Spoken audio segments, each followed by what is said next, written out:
In this concept, so first of all, why you went in for this concept, and the why is why it resonated so much with you and your own philosophy. Why did this philosophy resonate with your own?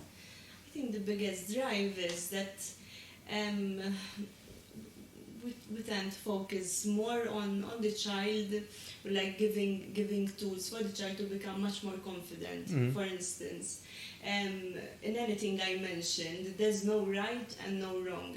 Mela, each and every day you are diminishing the fear of a child in participating or of joining in through hands-on, because they do not have any inhibitions of making something which isn't how it should be. Okay. So as I mentioned, if you have an open art, you have just a blank canvas and the child can do whatever they like and express themselves, use the colors that they like. There's no template, there's no coloring in or all of that. It gives the child freedom to express and confidence to be who they are. And I think that is crucial. We focus a lot on child-led as well. So it's not just the educator always leading the activity by providing the resources or narrating a story, etc. But it's important to give the children the space to create or choose to do whatever they feel like doing or where their interest lies. Child-led play, for instance, is where the child decides which resources they would like to play with. And the resources that we use in this approach are open-ended. That means that we use pine cones, for instance, seashells, resources which are open-ended. So, as we talked a bit earlier, if I provide a child with a telephone to play with, most probably the child will use that resource as a telephone. Yeah. So we already slashed their creativity in half.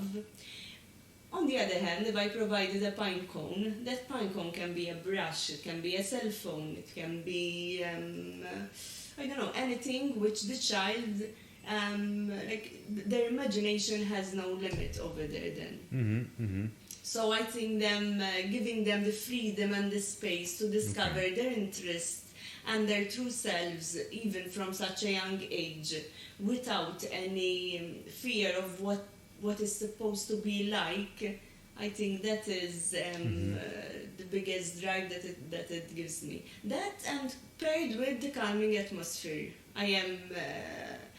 like in today's world, our children are surrounded with so much distractions and constant instant gratification, which I think we underestimate the downtime that the children need, even to be a bit alone, to be a bit less stimulated, and not all the time on the go.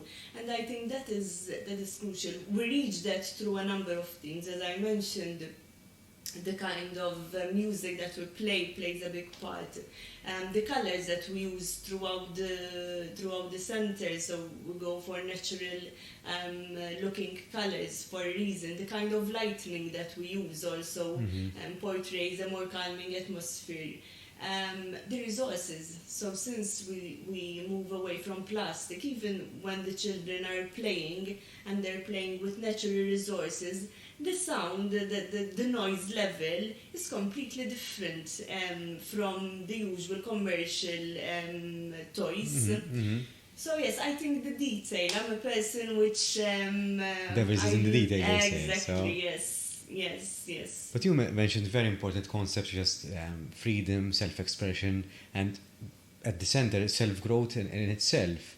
How do you translate or transfer these skills now in your business? So how do you practice these skills in the real world in order to maintain and expand your business? Yes.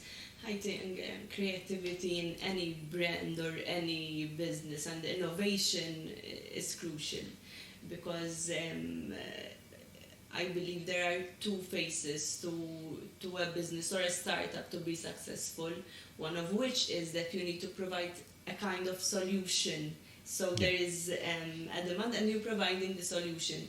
That might be the least creative part, but then adding an add-ons, these add-ons that creates more innovation. So we know I might be aware that I have a demand, so I go and search for a solution.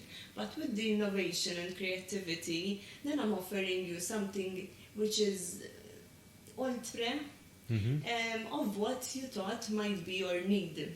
Yeah. And I believe that is what differs. That is something which keeps on changing, so your unique selling point is not found once during your startup phase and sticks there.